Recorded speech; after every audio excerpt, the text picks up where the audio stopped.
Why, whoa. Why, hello, and welcome to issue 686 of Geek in the City Radio. I'm one of your hosts, Aaron Duran. I'm one of your other hosts, Binarita. And I am your other host, Cable Hashitani. One day I will introduce myself as Aaron Duran. Even I do not say my own name correctly anymore. You never did. So I know. And you're how old? Like that's decades of Yeah. It takes a long doing time it one way. to relearn how to say your name. It does. I'm actually very happy about this. Like, that's the only way Jen says my name now. Mm-hmm. But there'll be times I'll be like, who? I have him? I have been trying to make a concerted effort to pronounce your name when introducing you to new people. I definitely do better then. Yep. Yeah. Like at Emerald City, that's all I did. Great. It was so much easier. I mean, I commend you because it's really hard for me. Like, I know that I do have like some of that like Spanglish where like in the moment I will alternate between English and Spanish in the same sentence.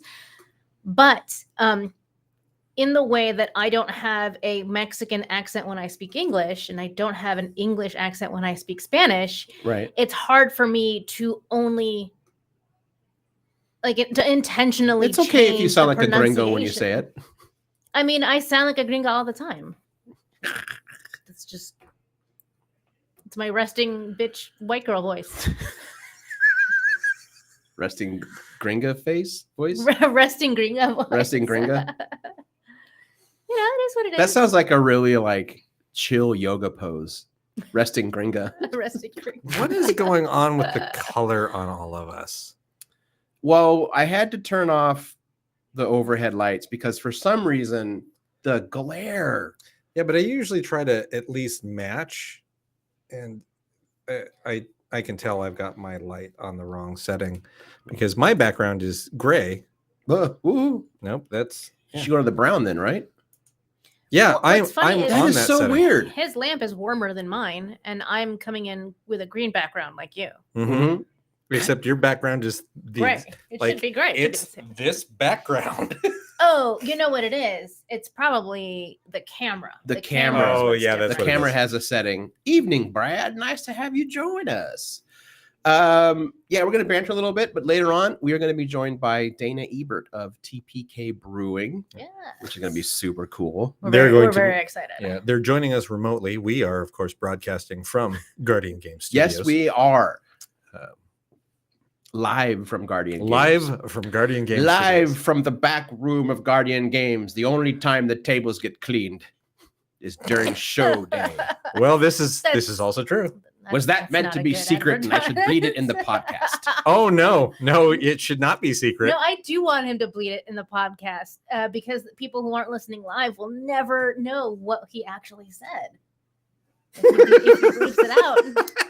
That used to be our favorite bit back when Scott Daly and I did Film Fever Radio, was to just randomly bleep ourselves when we were having like fake arguments or like debates about filmmakers. Mm-hmm. And we never said anything bad at all. It was just fun to put in the bleeps. I think what is it that becomes funnier when you bleep it out is Muppets.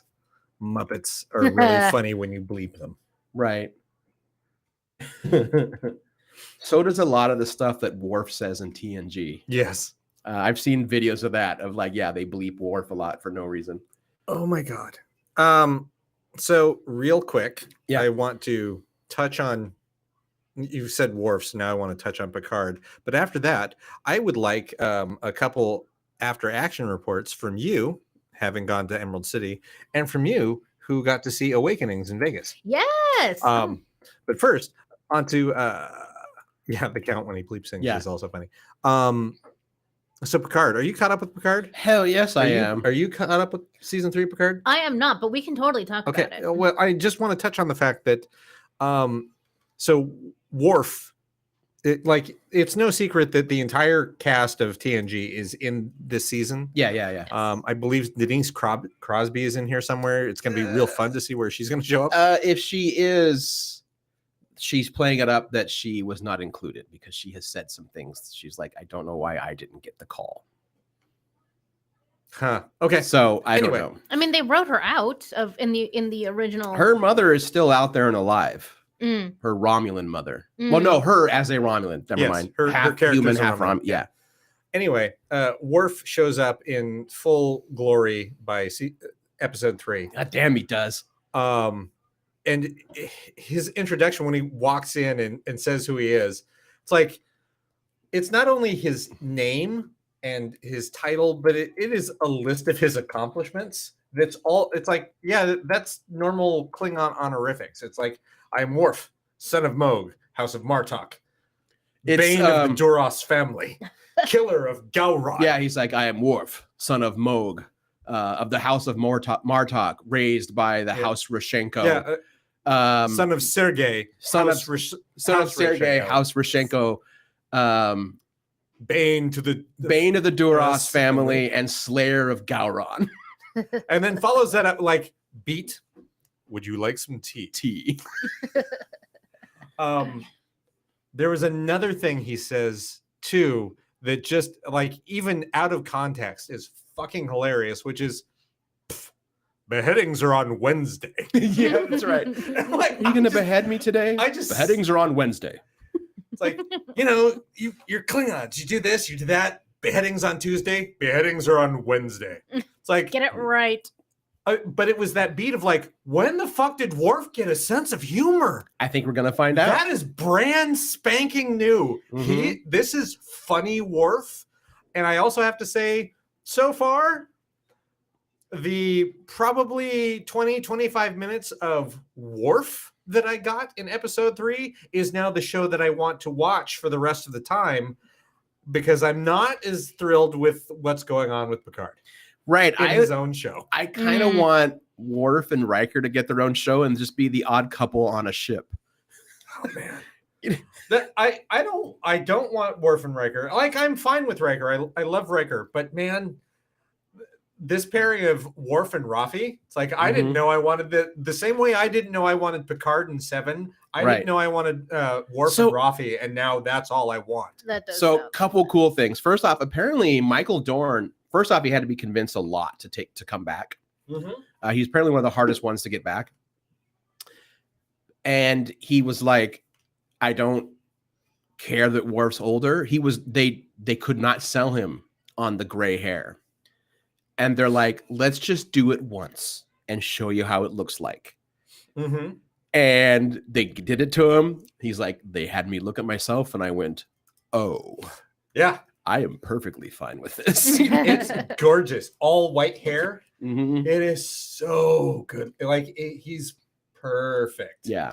There's something really satisfying about like all white but still very full hair. I really hope they reveal in this season that sometime in his past he became a Dahar master.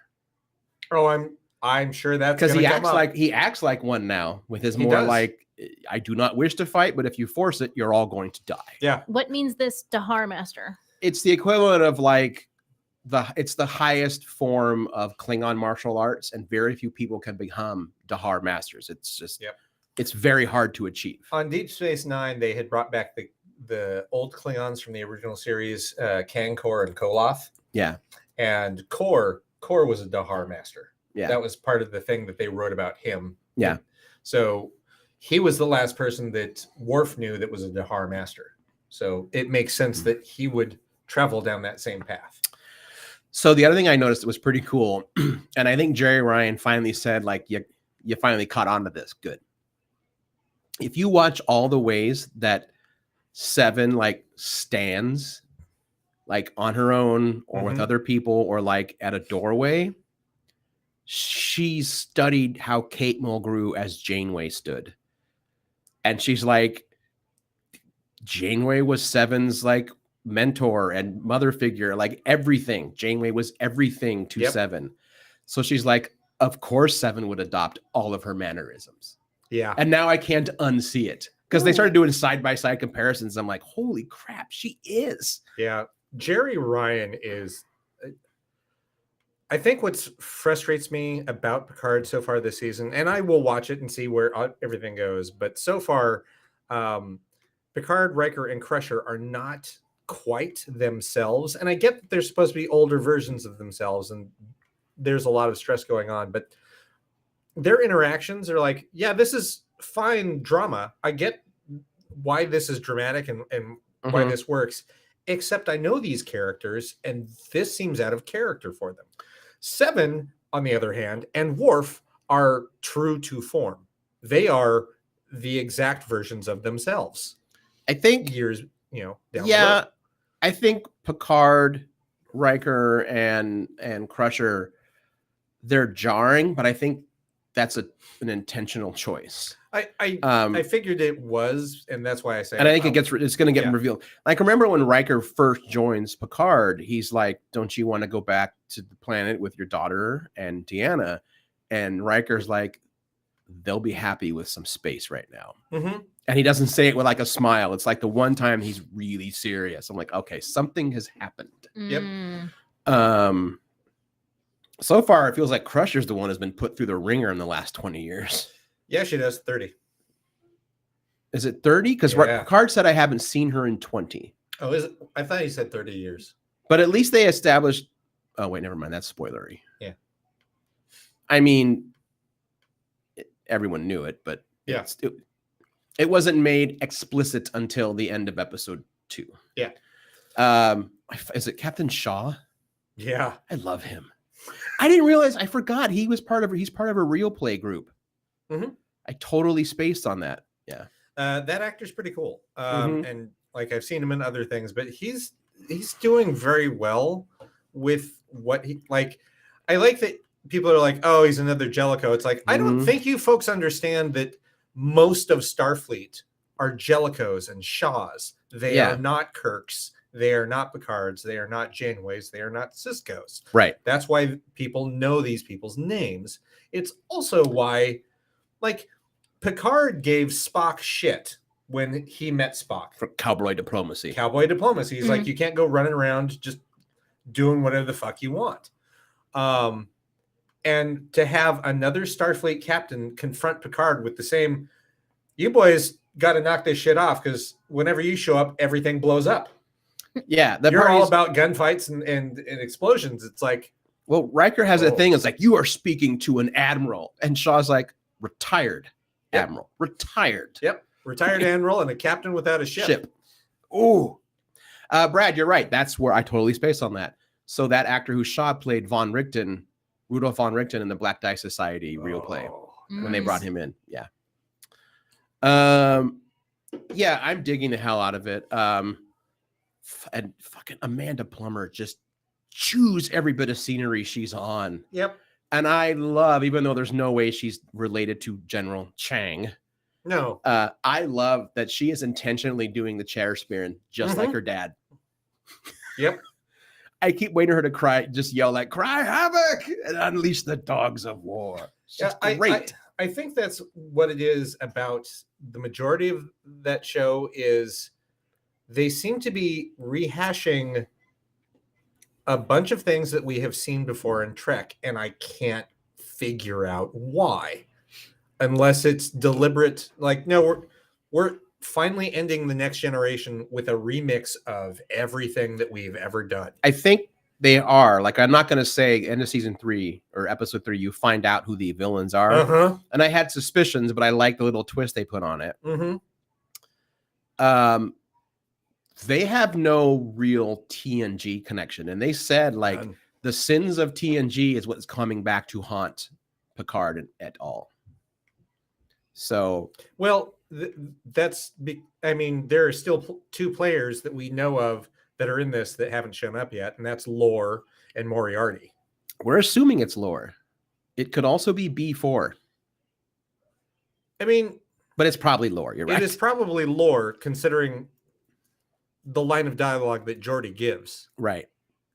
But you're right. That could be a mystery. Yeah, we'll see. Yeah.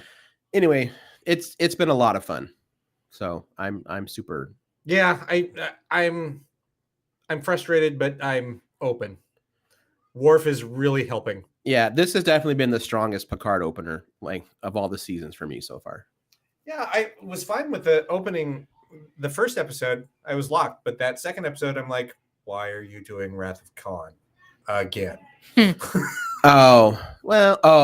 Right. I see what you're talking about. Yeah, all of it. It is Wrath of Khan and Star Trek VI: The Undiscovered Country. It is both of those things. Yeah, a little bit. Yeah. Anyway, we don't want to go too much because Bean has. How much have you watched it at all yet? No, I've been the last 2-3 weeks have been so hectic. You just come over I saw the night. first episode. I know I saw the first episode, but that's it. Okay. But how was ECCC?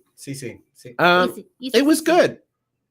It was different. Unlike San Diego, where I went down there thinking I'd have a publisher, and then having to spend like 4 days on my own. Like this time, I knew what I was going up to Emerald City for. You know, there was no pressure. There was no assumption that I would be doing certain things. I knew I had a couple of panels that were very fun. I got to say hi to a lot of folks that I live in Portland. We all live in the same city, but we don't talk until we go to shows, kind of thing. I had a signing. Actually, why do you seem confused after the fact? Because it was confusing. I don't. You know what? I have no problem airing this because this has got nothing to do with my crew, marketing only. They're all amazing. The person who ran the panel was amazing. I put this blame fully on Reed Pop, and I have called out Reed Pop all the time. Like anyone who works in comics doesn't like Reed Pop. They just don't. So all the authors in this panel. So it's not just me being like, no, I'm getting screwed. We all got screwed. Everyone on this panel, every writer, we had then a signing right afterwards, and Reed Pop put us in the celebrity signing area. Well, that is completely cut off from the con. No one just wanders the celebrity signing area unless they have booked their autograph or photography session. Right. They just don't. That's all it exists for. And Reed Pop put us there. And then that makes total sense. Yeah. There were no books provided at the signing area. The only place that was selling all of our books, because by the way, there were no publishers there. None. Like there was Oni, no Oni, no Image, no Dark Horse, no booth, Boom, no IDW. No one was there. Wow. And from what I've heard, that was because Reed Pop fucked up again. Which was my big fear when they bought ECC. I was like, okay, here we go. You're going to become a celebrity farm. If you wanted to get a copy of Season of the Bruja at Emerald City, you had to go about 500 feet away from the signing area to find the one bookstore who had a booth, who sponsored our panels, to find the book there. No. And that was everyone, by the way. I'm not being like, oh, woe is me. That was everyone. I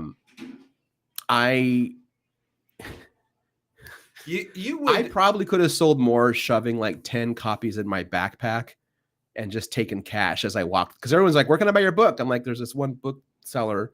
And there's no shade on them. They did a fine job, but like also no one like. You lose people that way. Like, oh, I got to go and come back. Yeah. Yeah. People at cons are usually on a schedule too. They're like, I've given myself 10 minutes to go to this signing. Can I get a book here? No, sorry. You have to go to this bookstore to get it.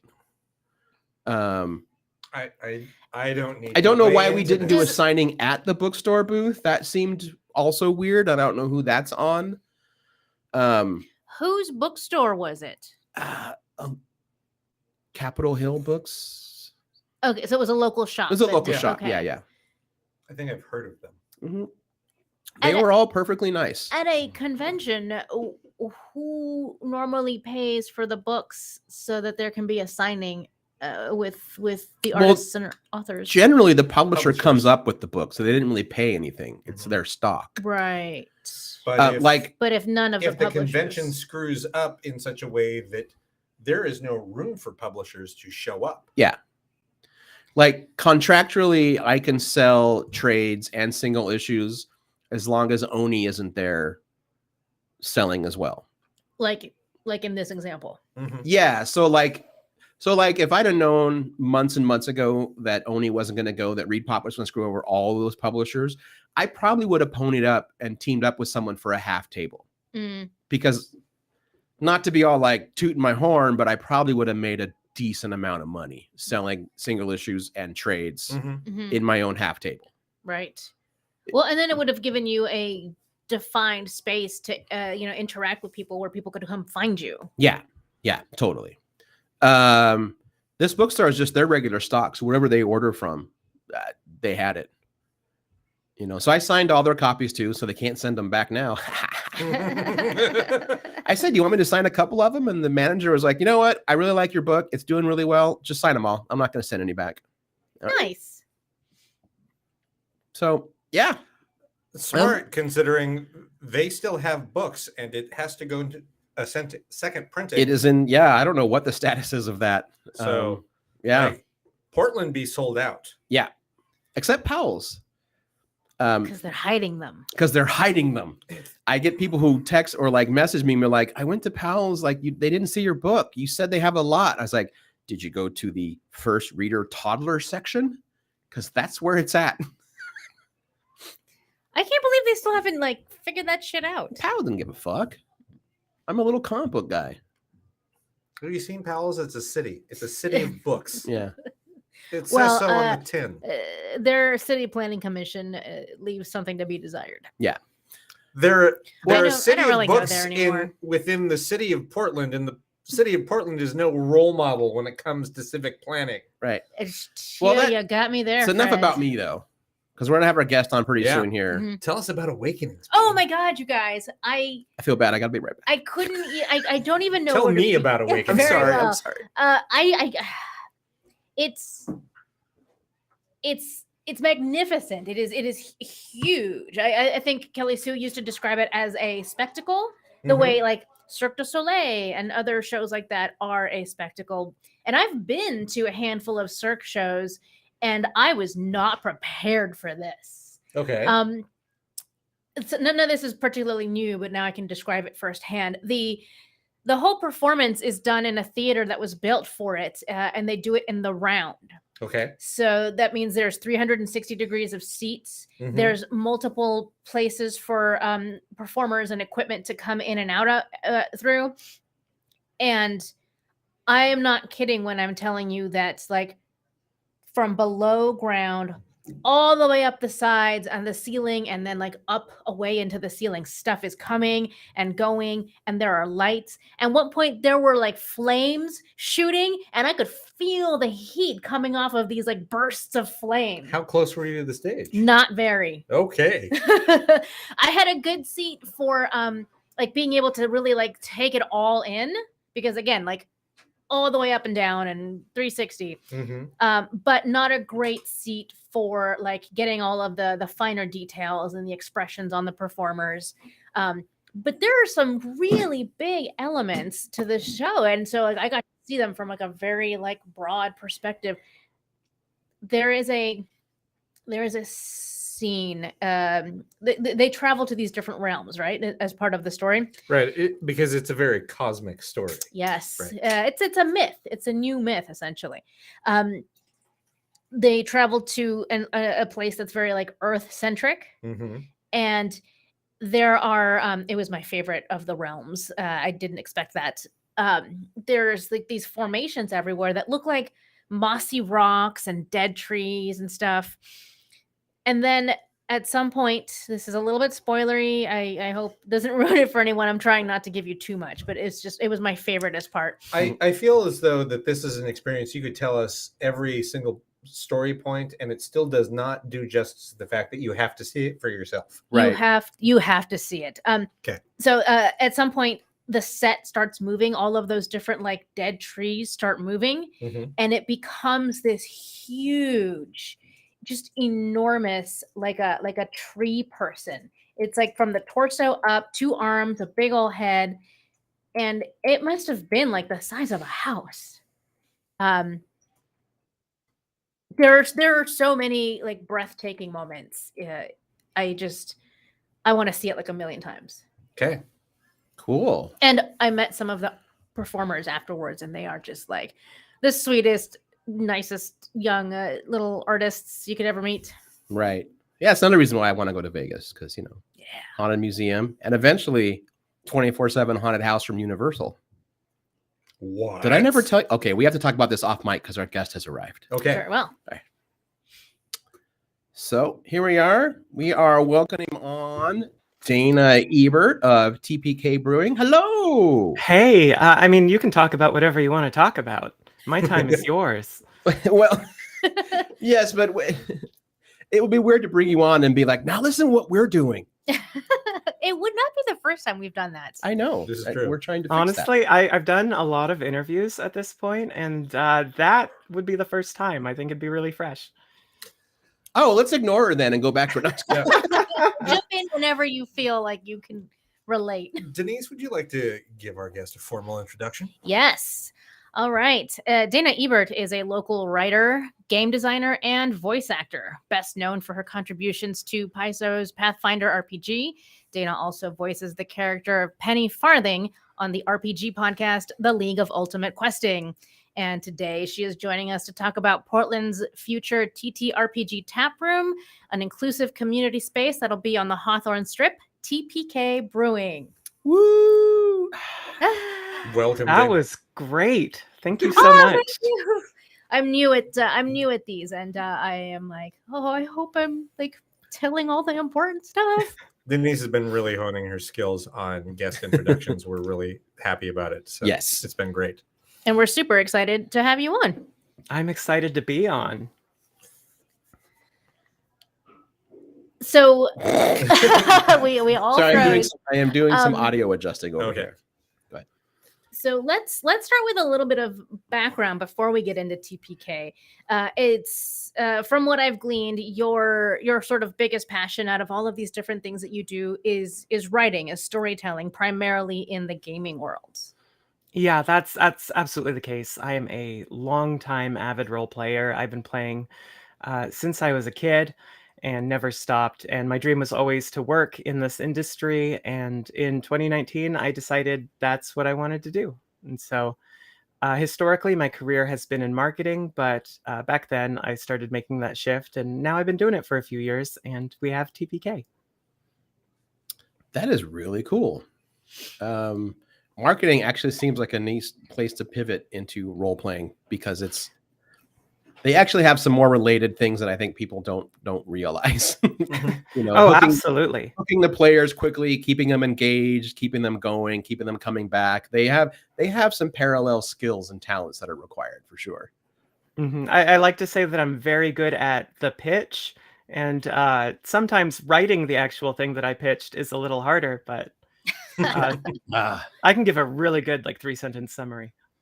I may need to hire you then because that's the exact opposite of me. I can write an amazing story, and on the pitch, I'm like, well, this is fucking cool. Like, that's not true. You have write that, pitched conceptual thingies in a 2-sentence description, and it becomes a story. It's true, but that takes a lot. You don't see all the work behind the scenes that it took me to do that. So, Dana, which comes first, the pitch or the concept, the bigger? How do you work it? For me, it actually is the pitch, whether I'm creating a new setting or a character or something, especially an adventure. I usually come up with just in a few sentences, selling it. And if I like that concept, I'll move forward and figure out what that looks like in a more detailed way. But I very much lead from that. And yeah. That's really cool. What is it about? I'd like to ask this of everyone that kind of makes a thing of TTRPGs. What what initially drew you to role playing? That's a big question, and it's a great always one. This is always the reaction we get too. Mm-hmm. Yeah. No, there's definitely, it's multifaceted, and one of the things that I talk about a lot is the kind of power of collaborative storytelling, but then also just getting to inhabit a character in kind of a deep way and do that role playing. I am a big fan of character acting and bleed, and it's no surprise I was a bit of a theater kid, though I did not pursue that in the long term. But and that's also why I enjoy voice acting. Is it's a way to do that, and I'm almost 40, not have to run around. That's great. Amen. Yeah, that's true.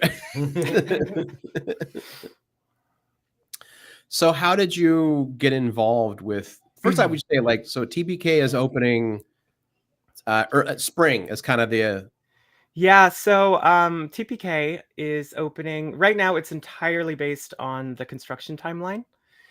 And so originally we were shooting for like originally meaning a year ago, we were shooting for kind of March or April of this year. Currently we're kind of looking at midsummer, but I also wouldn't be surprised if that slipped to September, but it's definitely opening this year. Right. Yeah, no, I just that especially right now, timeline, especially with construction, I know a lot of places that are pushing back a lot of things. Yeah. That maybe was supposed to have happened last year, and they're like, can't find the contractor, or they're booked way out. So that's a huge issue going on everywhere right now, for sure. Right. And sometimes you're about to pour, the last part of the concrete foundation, and there's a cold snap, and suddenly Portland is covered in snow and ice for a week, Yeah, right. Strangely specific. Oh, I thought you were going to say something like, and all your pipes explode. Let's not talk about the plumbing, but it's going to be in tip-top shape when we open. So I know that speaking of like all the construction and stuff, the building that you guys are moving into is the old Tabor Bread buildings. Yes, yeah. So it is the old Tabor Bread building. A lot of people that are familiar with Tabor Bread know that they moved this last December. They also have a new owner, and so the old owner was ready to retire. So she sold her business and she sold the building, and we were the ones that bought the building. And it's a lovely, lovely little spot. It's a great location, and it's so cute. It's a great location, and on the outside, it already kind of has like an old-timey tavern look feel already. And then the big wood burning oven inside, that's gonna look awesome. Yeah, and we've been saying from the beginning, like we're leaving that oven in there, and it's gonna be part of our front room. The old owner was really happy to hear that, and it's a very cute little building. We need to move a few things around, and we're actually adding a mezzanine level to it because we need it to be a little bigger. Oh, wow. Okay. There are worse problems to have than knowing you need it to be a little bit bigger. And I was curious, like, did you was it just sort of serendipitous? This building, you heard about it, then like that would be perfect for the idea that we're working on, or were you shopping around? Were there like runner-up spaces? There's so many cool places to convert in this town. At the time it went up for sale, we had been looking for a building. That's where we were in our business journey, and we'd looked at a lot of places. A lot of them were not quite right. And it's funny because Elliot, our CEO, actually remembered seeing that building, like a year before, and wondering if it was for sale, and it wasn't at the time. But then while we were looking, it came up, and it's too charming. It's honestly probably the smallest that we could have gone for what we're planning to do, because we have to fit a brewery in the back of it still. But, right. But it has that old timey look. It has so much character, and then that front room with the reclaimed wood, like beams and everything. It's gorgeous. I'm just gonna want to hang out there, let alone drink beer and game. Yeah. That's the hope. Like any tables that we're not running games at that moment, like I want people to hang out, and we'll have all kinds of things going on too. Yeah, actually, that's a really good segue.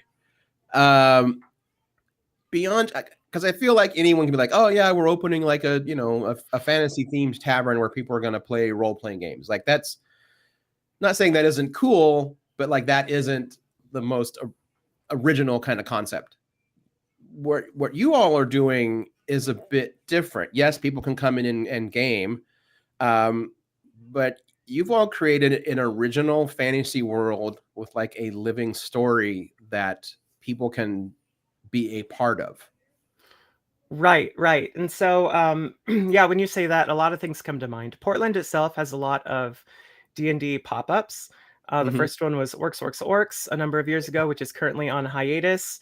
Currently, there's Dungeons and Flagons. There's Goblin Up over at Wayfinder. And if you haven't looked those up, you should look them up. They're all a little different. They're all great. But historically, the way that those work is they do takeovers or pop-ups in bars or breweries, typically once a month. Orcs was doing twice a month for a while. But at that cadence, people will come in and typically all play their games at the same time. And it's kind of a big, loud, it can be overwhelming type of event. And it's like going into like the gaming room at like GameStorm. It's fun, but it's overwhelming and from a volume stance. You're like, that's so loud. At present, we're broadcasting from Guardian Games, and I can tell you that exact thing is going on in the bar right now with Adventures League. Yeah, we happen to time our show being live the same time as D&D Adventure League. So that makes sense. Yeah, there's not enough soundproofing in the world. Yeah, every time we open the door, you hear all of the kids at the kids' league stage. So that's hilarious. And so I, if you're a paid dungeon master in Portland, we all know each other. If you're a TTRPG professional, we all know each other. And so I was a DM at Orcs. A lot of the people that do these other things were too. And so there is kind of this shared DNA in how we do what we do. But what makes TPK a little bit different is that we're going to have full-time game masters on staff. So people will be able to book their games through our website at a time that works for them. It won't be as overwhelming. There won't be as many people in the space. And that's going to allow us to create our content, which is in an original setting. And we're also going to have storylines that take place like 3 months at a time. And that's how it's going to work, is people are actually going to subscribe to those storylines. And I could go further into that, but I also feel ready. I also want to say that while that's our kind of flagship experience that we're trying to curate, people can also just book one-shots or book other role-playing games if they just want to come in and play it. But yeah, so our storylines will take place over 3 months. It will include 5 adventures and and kind of a finale event. And so it's roughly playing every 2 weeks. And for that finale event, everyone who participated is actually invited to come and participate in like one kind of big collaborative storyline event. That's all I can really say without spoiling things. It'll be different every time, but you could just use like the MCU analogy. Like, look, this group is Guardians of the Galaxy. This group is that. But after those games, it's Endgame. Right, and that's what I'm hoping for. It's phase 2. Persistent shared world, and so adventuring parties will have names. People will know, who the other ones in the area are. Like they're going to be posted somewhere in our space. I haven't quite figured it out. And then the other thing that I would add is if people want to play even more than that, we are going to have a physical quest board in the gaming area with like hooks for one-shots in the world that people can kind of decide, hey, we want to do this one. And it'll be, something that an NPC in one of the towns will have seen or need someone to do. And there'll be things to explore. That's really cool. Yeah. And the other, I'm sorry, if you just want me to keep talking. But I feel like our co-host Denise is like chomping at the bit to say something. Just like so many interesting things that you're sharing right now. But to sidetrack for a second, one of the things I definitely want to know is like, what if I'm not right now looking for a campaign or even one shots? What if someone just wanted to just have like a LARPy-ish kind of time at TPK? Because it's going to be all thematic, right? Like, what if one day I'm like, you know what? I could really go for a D&D tavern style night out. Yeah, because you're stuck in my game right now. And it is not a happy night at the tavern. It is never a happy night at that tavern. It's never sunny in Barovia. Yeah, essentially, I guess I'm asking, like, is it also going to be the kind of space where people can come and hang out even if they're not gaming? Yes, 1000%. That's kind of what I alluded to before, going on that tangent. And I can switch tangents however y'all want. There's always That's more to how we say. operate. So everyone to Tangent, buckle up, because tangent. here we go. But yeah, so we also envision it as very much a community space.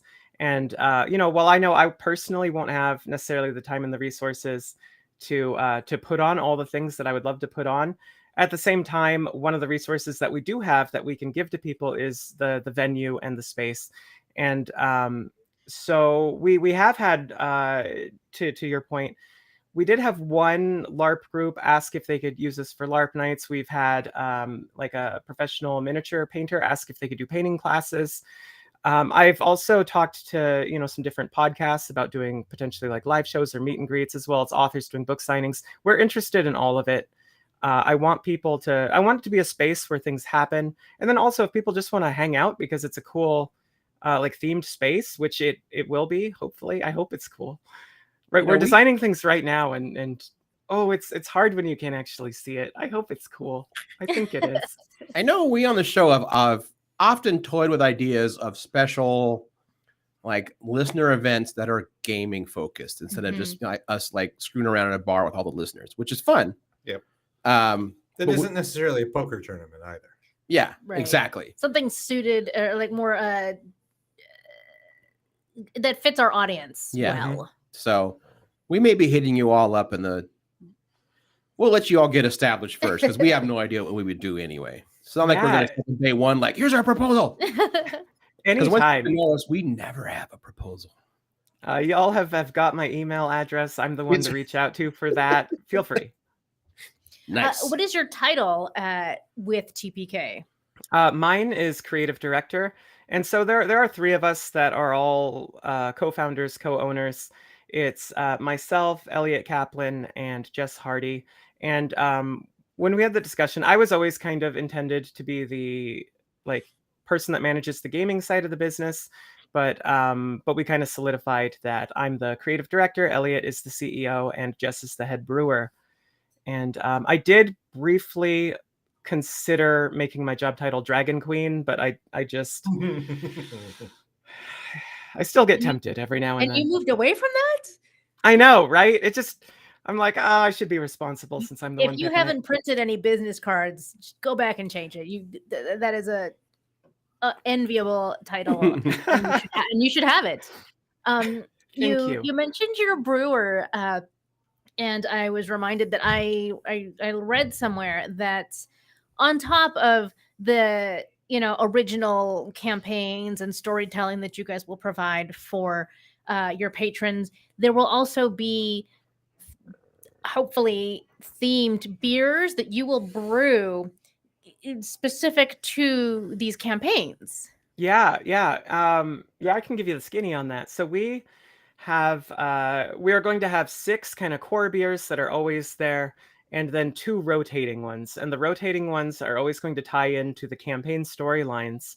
And so, for example, for this a little bit, I haven't talked about this on anything, I don't think. But the first storyline. Oh, yeah, right. Actually, they can't get rid of you. You're their GM. I was about to say I would be the one who would get angry about that. But yeah, so for the first storyline, for example, I was kind of telling Jess what I had in mind for it, and I described kind of the starting town, which is a place called Briar's End. And it's very hard to grow things in the soil because everything there grows kind of desiccated and shriveled. And so because of that, a lot of the cuisine there is heavily spiced or preserved. And Jess took everything that I said and started coming up with a recipe for a spiced cherry stout that I think is going to be the first themed beer. And I won't talk about the ones after that, but that's kind of how it works. And sometimes it might be based on NPCs or things like that. But that is definitely something we're doing. And fun story, that's actually kind of how the idea for the business originated. Is themed beers? Yeah, this is before I got involved, but the storied version of it is that many years ago, Elliot and Jess met each other. They became friends. They started playing in the same D&D campaign, and they also learned how to homebrew together. and Jess started home brewing beers based on their campaign. And so some of her oldest beer recipes are named after like these NPCs and things. And that's when they kind of thought at the time, hey, this could be a business. And then a decade later said, hey, let's do it. So they did the thing that we always talk about, because I am a home brewer and I name almost all my beers and ciders after characters, storylines. This could be us, but we playing. But we playing? Playing. This. What? I'm going to have to explain the internet to you later. It's a meme. Thank it's you. a meme, Eric. Remember, I'm the old Dana now. gets it. No, that's amazing. No, that's amazing. I love that you do that. Yes. No, I'm saying- the moral of the story is like, these are all great ideas that people can get excited about. Right. And it's also kind of nice to know that it just wasn't us, that the idea was valid. There's a little bit of validation in that. So that's kind of nice. Yeah, well, I get that 100%. So how are people able to start? I know you had a crowdsourcing campaign.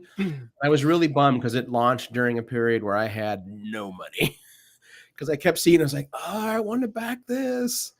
But are people going to be able, as you open, to sign up for the beginning of this campaign, or has that been kind of locked in from the crowdsourcing folks? No, it's absolutely not locked in. I'll tell you, because just for posterity, I'm neurodivergent. I'm far too transparent about everything, and I just love to say what's up.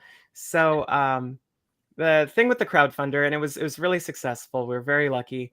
But the whole prequel adventure book for it was like all the stuff like that we came up for it. That was really because it needed to have like a main product that people were backing. But the real reason that we did the crowdfunder was to get like pre-subscriptions to the campaign, so we'd know how many staff to hire. Oh, that's smart. Yeah, so that's kind of the secret sauce. Is now we know how many people have signed up. We're going to hire our number of GMs based on that, and then of course there'll be more signups. And at that point, if we need more, we can hire more without being like grossly off of the number that we need. Okay. Right. We know a lot of GMs and DMs. What would be the process if they were interested in mastering? That's most of the direct messages that we get are people asking that same question. And so the best answer that I can give is we haven't started hiring at all yet. The best way to stay informed is to go to our website and sign up for our newsletter. The website is tpkbrewing.com. Because once we post those jobs, we'll absolutely be sending a newsletter out about it to everyone that's signed up. And then it's just a matter of like Jess will be doing most of the hiring for the brewing side. I will be doing most of the hiring for the gaming side. And we haven't defined exactly what that looks like yet, but probably there will be an initial interview. And then I'm probably going to have them run a game for us as like a test game, and I'm going to pay them to do it. And that's kind of what it looks like. But yeah, Portland has a really vibrant kind of professional GM community. So I'm really looking forward to the caliber of game masters that we're going to hopefully get. That it does. And there are a lot of them that set a very high bar. I have a potentially awkward question. Please do it. What is your contingency plan to deal with the thing that is the bane of existence for all RPGs, and that is, I can't make it tonight? Okay. No, that's perfect. So okay, so like I said, people are going to subscribe for this game. I actually, it's interesting because we sent out a survey to all the people that did sign up, and got some answers that I wasn't expecting 6 months ago. Because I expected most people to come with full parties and kind of be ready to go. And we have not one full party signed up. And so first of all, we're going to kind of pair people based on their availability.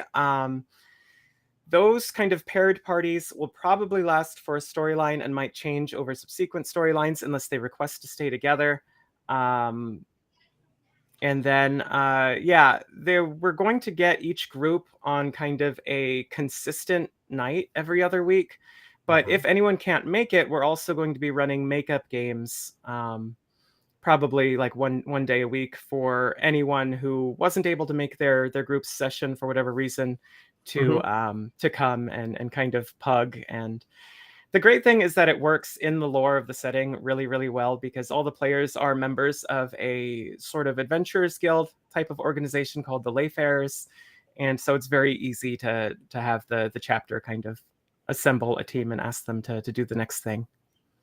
Thank you. Cool. I'm impressed that you haven't answered for this, which says a lot about the preparation that you have put into putting all of this together.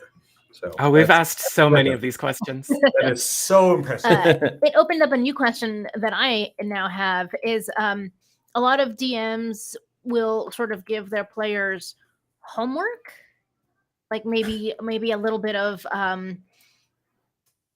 character development, role playing stuff after hours out of the group, maybe like on Discord or even in text messaging. It's not just you, Cable. It's not just you, trust me. Oh, my game masters do that to me. Don't you worry. So I was curious. I'm like, is it going to be an experience that only happens when everyone is in the building, or is it going to be a little bit more connected between sessions? Yeah, that's not something I could see it being like that very much. I don't have a plan for it because that falls under what I've loosely kind of been just calling the X factor, is all the things that I can't plan for. But I very much want, despite the fact that we have these storylines in this setting, I want all of our game masters to be really familiar with like all of their players and work those character backstories and things into the adventure. I want it to be character focused and character centric. It's just very hard to plan for that. So it would not surprise me at all if things like that happened, especially for the groups that were more invested in things like role playing, which based on our survey, it looks like that's a really big draw for a lot of folks. So I'm excited because that's one of my favorite things. But yeah, I don't have a solid answer, but that perfectly reasonable. And then also, one of the things I say in a lot of the spaces where I talk about it is that the setting is post-cataclysmic. The world has changed and been broken. And so part of the mission of all of the player characters is to explore and document the changed world. And so there are going to be ways to engage in between those sessions, including, and I haven't decided exactly what platform this is going to be on yet, but including a kind of player-led wiki where people can share information. For example, all of our monsters are original. They will likely never see their stat blocks, at least for 3 months after they're used. And then, but they might encounter a monster, not figure out everything, but say, hey, it kind of had a vulnerability to fire, and we figured that out. So they might share that, tag it on a map, and then other people that are exploring that area can kind of see that or build off of it. People can, exchange messages, work on things. And that's also built into the lore. The Layfarers have a means of communicating between parties, just because I knew people would do it anyway. And and so I really want people to get excited about, sharing that information, doing their, if it's the type of person that takes notes and wants to do their in-character report out, I want them to share that. And I want the community to be excited for it. And then long-term, I also have a concept right now that I'm just calling mysteries, which are some of the very old things in the setting.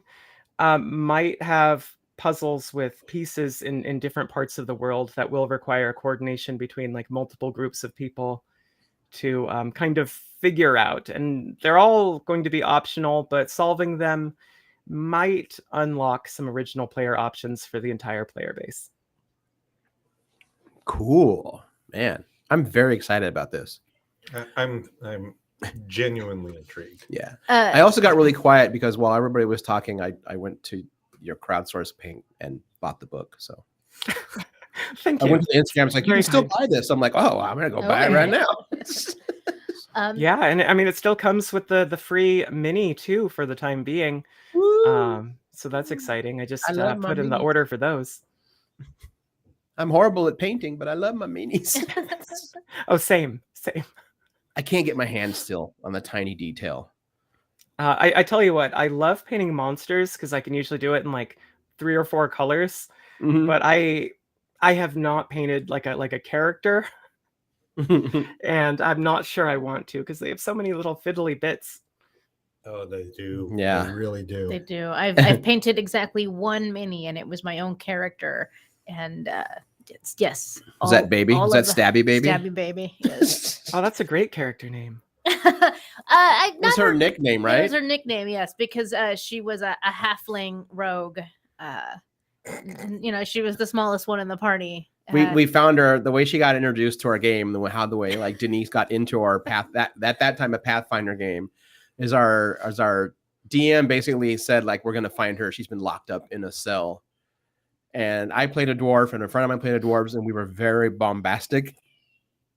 And I think like her character stuck her hand out from under like the cell, and we're like, they've trapped a baby. Look, it's so tiny. Who imprisons a baby? And then we hear, I'm not a baby that can talk. And then it was on from there. That combined with my like vicious sneak attack, like triple combo shits. That name stuck. That nickname stuck the whole rest of that campaign, which was like a solid 5 years. Yeah. Well, and some of them just call you that. Yes. Yep. This is one of my many nicknames now. And that's what D&D is all about. Nicknames that stick with RPGs. you for years. Mm-hmm. Yep. We definitely have some character names that have become real world nicknames over the years. It's just part of the fun, like it's a good campaign is something that you can reminisce about, like, all these good times or great adventures that you had as though they had really happened to you. Yeah. That's some of my favorite parts about role playing is like I've got a friend I've known since kindergarten, and we will reference things that like when we were in high school gaming, and we talk about it like it was something that really happened. We were really there, kind of thing. And I feel like RPGs in general is the only thing that has that. Yeah, you're not wrong. I think so. I mean, like, look, see, he just laughed at it. He's in the chat right now. Like people get really excited about sports and like remember certain games and plays and things that happened, but it's not you. Like maybe you and your friends saw it and it's meaningful to you in that way, but you weren't participating in it. It's just a little. I don't want to like diminish. No, I get sports, it. I understand. But to me, it feels like like a deeper connection. Yeah, no, it definitely is. That's why I think sometimes, and feel free to chime in on this. I feel like that's a stage that every gamer has to get to. I feel like everyone who comes to it is first because they're curious about it. And then they're really nervous about playing their character because it's a vulnerable place to be. And until you realize that as a rule, at least in my experience, that the gaming table is a pretty safe and sacred space, it takes a while for those new players to open up a little bit. But then once they do, like it becomes an important aspect to them. If you're with the right players, it's definitely a safe space. Yes. Where you can explore not only who your character is, but who you are. Yeah. Which I think is why the RPG landscape is what it is right now, which is fantastic. Right. Well said. Well said. Yeah.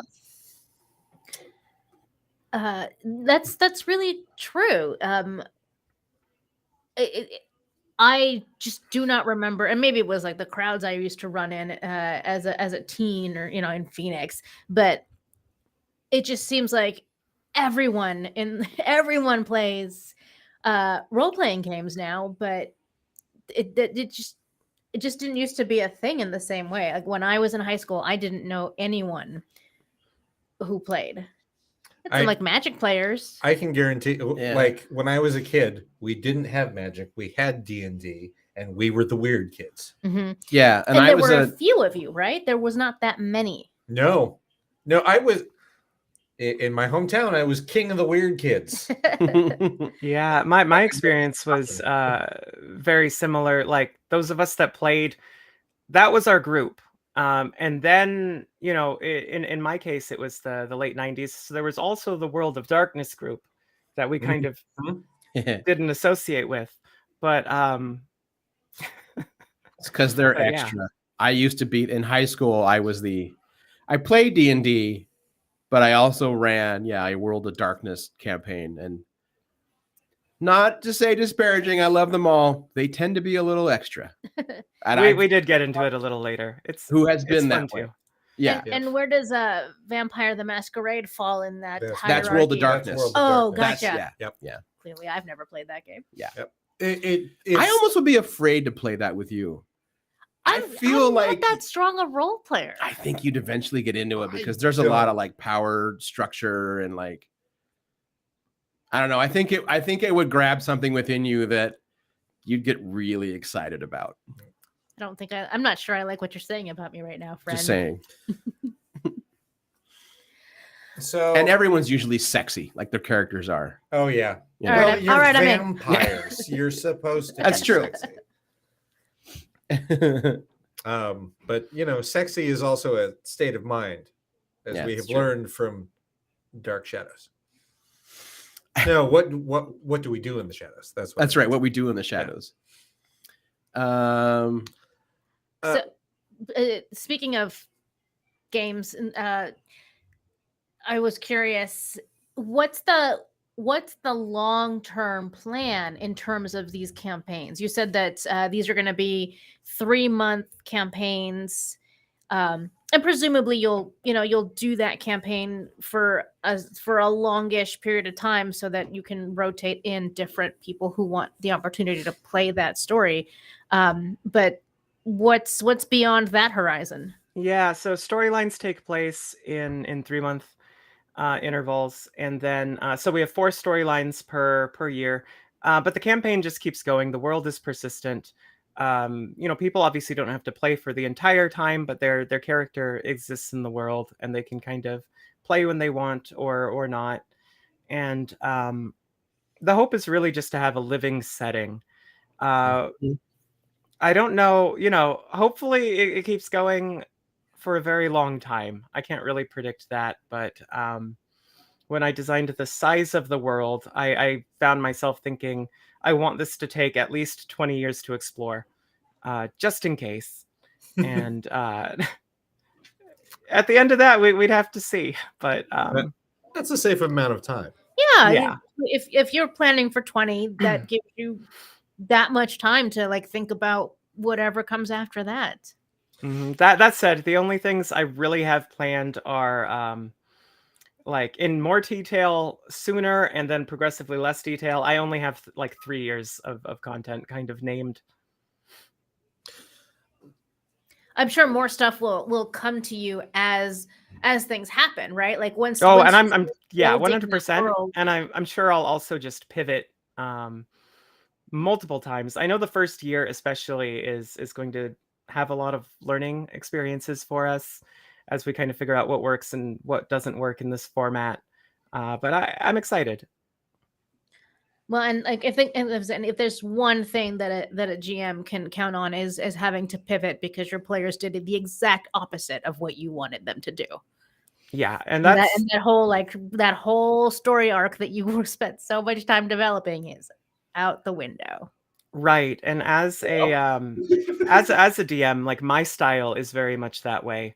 Is for my own campaigns, I consider myself more of a sandbox DM. I kind of follow the players. I do introduce stories, but it's always about the player characters, and so there are some challenges with kind of marrying the scope of what we're trying to do at TPK with some of the things that I really like about being able to do that, but we'll find a sweet spot.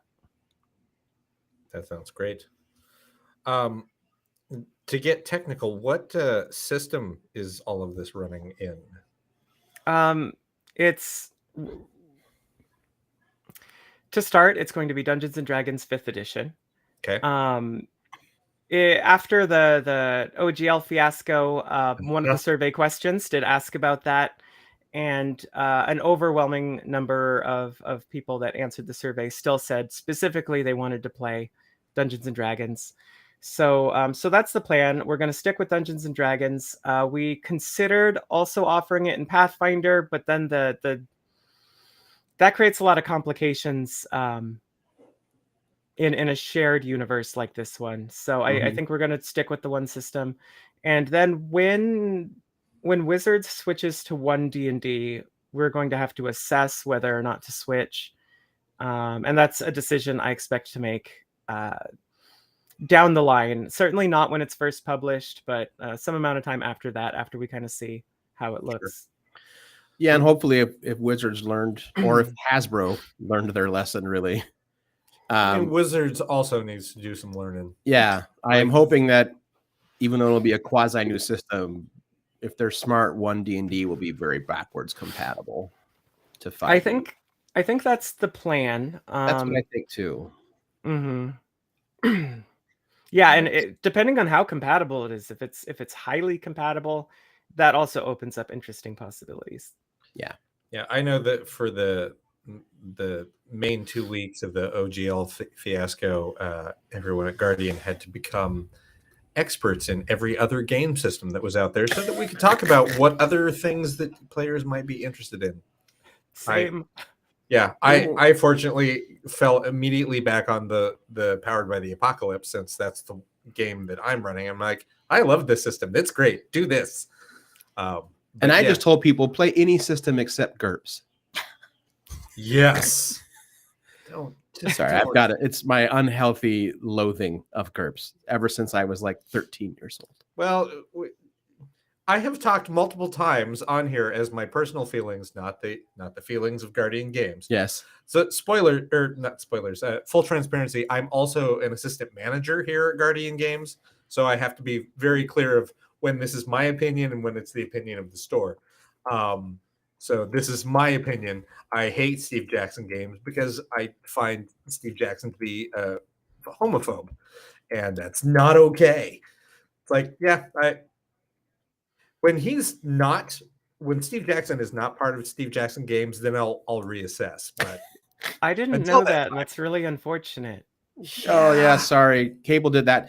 Like, I had quit playing Munchkin for a while, but if someone had it, I was like, yeah, I'll play. But now, Cable was like, off air, I'll give you a full spiel. Like, I feel like off air, we can have a longer conversation about other things, because I also want to know, are you partnering with any game stores in town? Are you partnering with all the game stores in town? That's also a big question. We have kind of a lot of plans for collaborations. In particular, a lot of different businesses have reached out. Not a ton of game stores. We don't have any plans currently for like an ongoing partnership, but we'd be very open to one.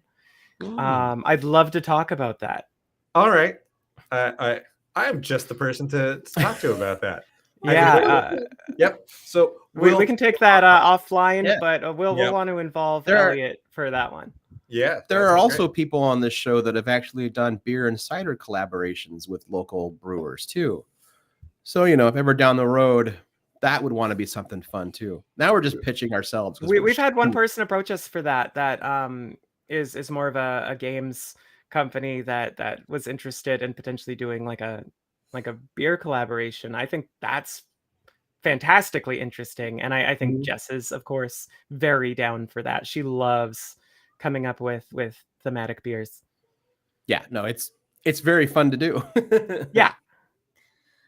Speaking of collaborations, Brad was curious about your partnership with Hapa Barcata. How did that? Tell us about that. Yeah, Hapa Barcata is amazing. For anyone that doesn't know, it is the combination of two food carts, Barcata PDX and Hapa Howie's, which are owned by Melvin Trinidad and Kiaha Kurek, respectively. The first is Filipino, and the the latter is a Hawaiian food cart.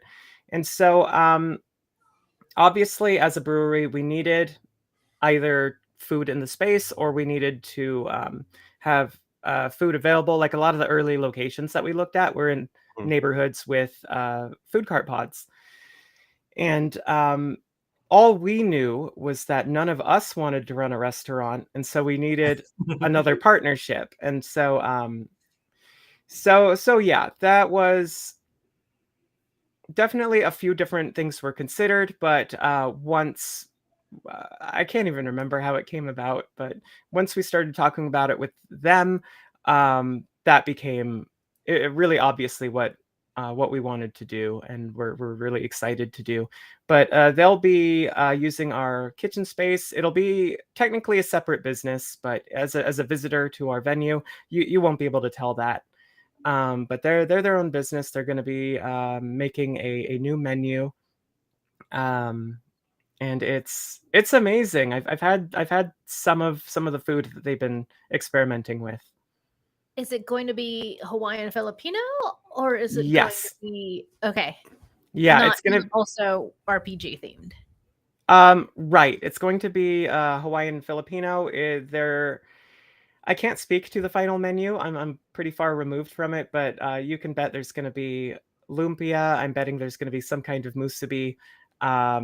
There were some really delicious like sliders and other things that I got the chance to try at our tasting. But yeah, it's gonna fit within those types of cuisine.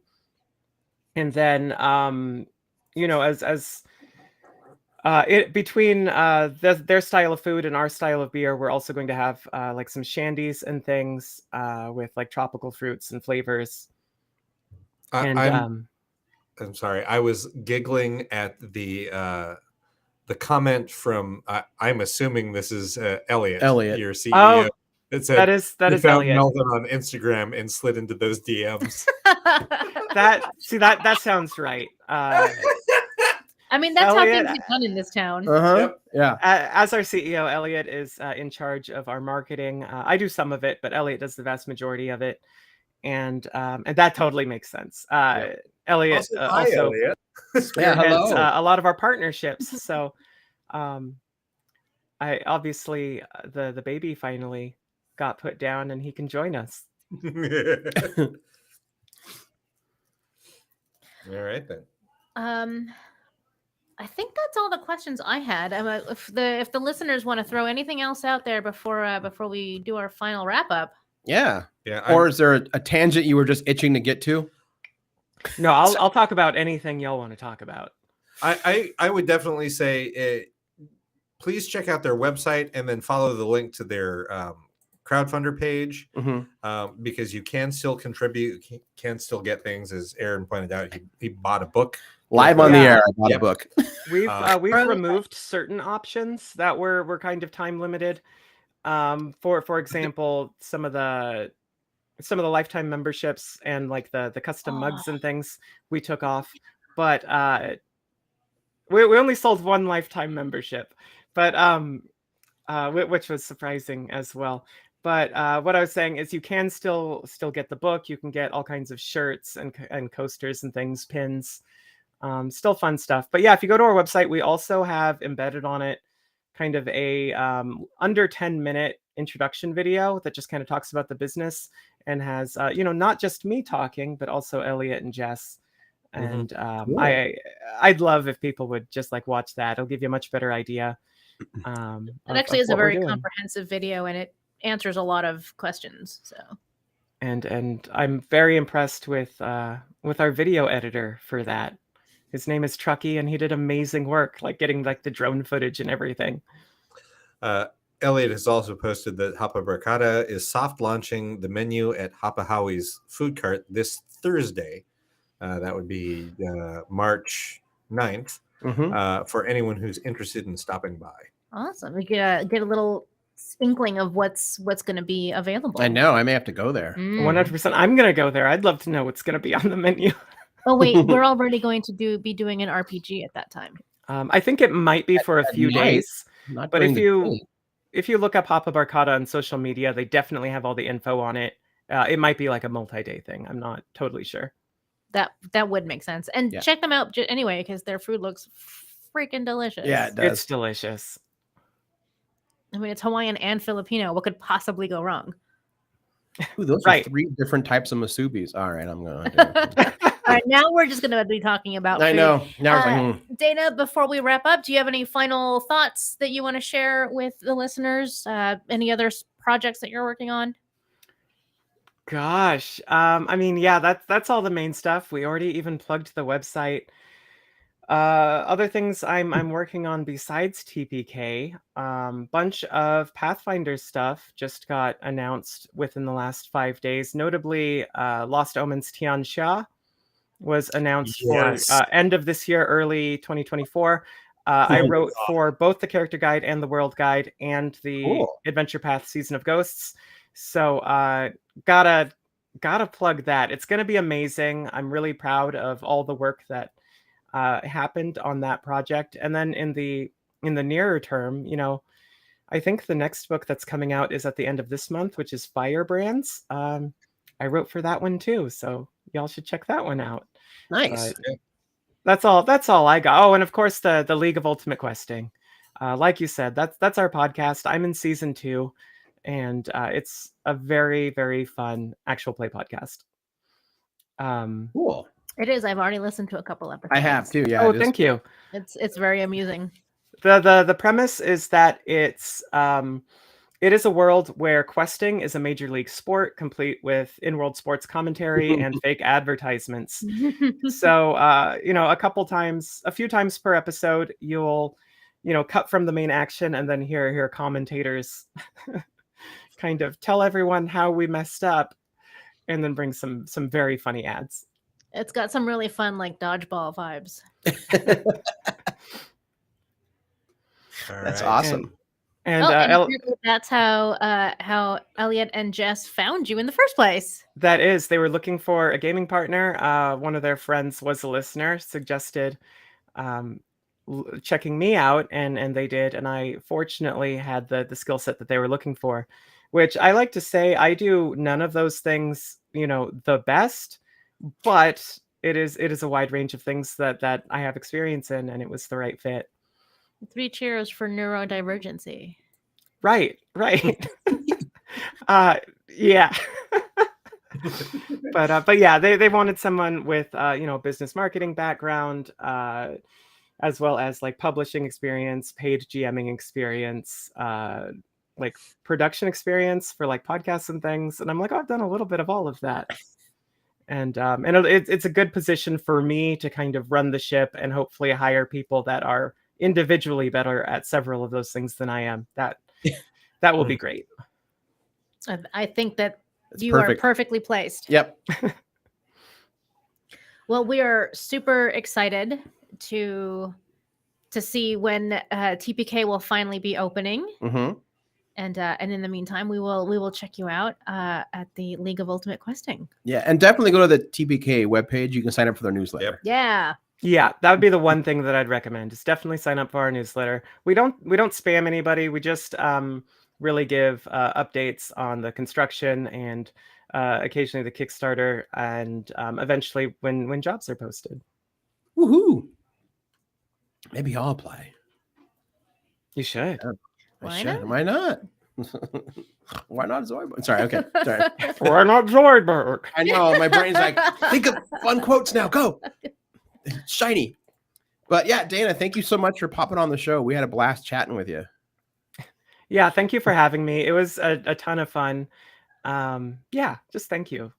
Cool. Thanks a lot. We'll definitely talk to you more again in the future once TPK is open for business. Oh yeah, definitely. I'd love that. You're never gonna get rid of us. Yeah, you're stuck now. Oh no, it's great. I'll be there like basically every day. Just come over. Oh, you say that. I live pretty close, so you're like, oh man, here comes Duran again. Yes, that's what no one thinks that. No one thinks that. Just you in your head. I know. It's the worst place to be. All right. All right, Dana, thank you so much. Bye. Zoidberg is eternal. I know.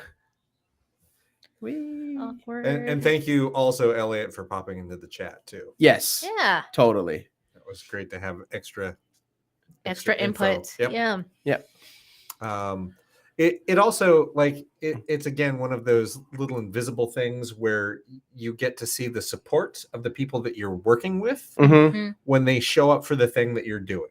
Yeah. Like it makes sense to do that from a business standpoint, but that is not always the way business people think. Right. But it is like it tells you what kind of a business person they are and what they think of the people that they are working with. And the fact that Elliot pops in just in the chat, well, like the co-owner of the business that he's working with is, doing this. Yeah. Like that says a lot. And we definitely would have reached out to them anyway, but if I'm remembering correctly, our mutual friend Lee of Barreled Bee and Distilling, I think she dropped me a line a while ago saying like, hey, one of my brewer friends is opening a D&D tavern with gaming. Do you want to talk to him? Of course we do. So Elliot says that this was super fun to be a part of while sipping a beer in his living room, not on camera. Yep. Oh, that's the good guest spot if you can get it. Yep. Right. Yeah. I think we had someone on. Oh, it's when we had Lee on.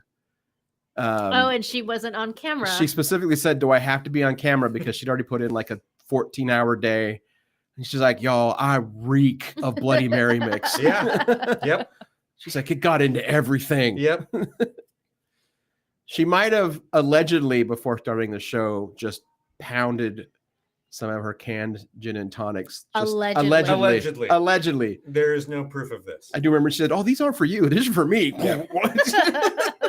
I was sore disappointed in that, but she needed it more. Yeah. I do want to mention about TPK that there have been several Guardian employees that have been tracking their development. Because that's how I knew about them in the first place. Okay. Someone's doing this thing. I'm like, oh, really?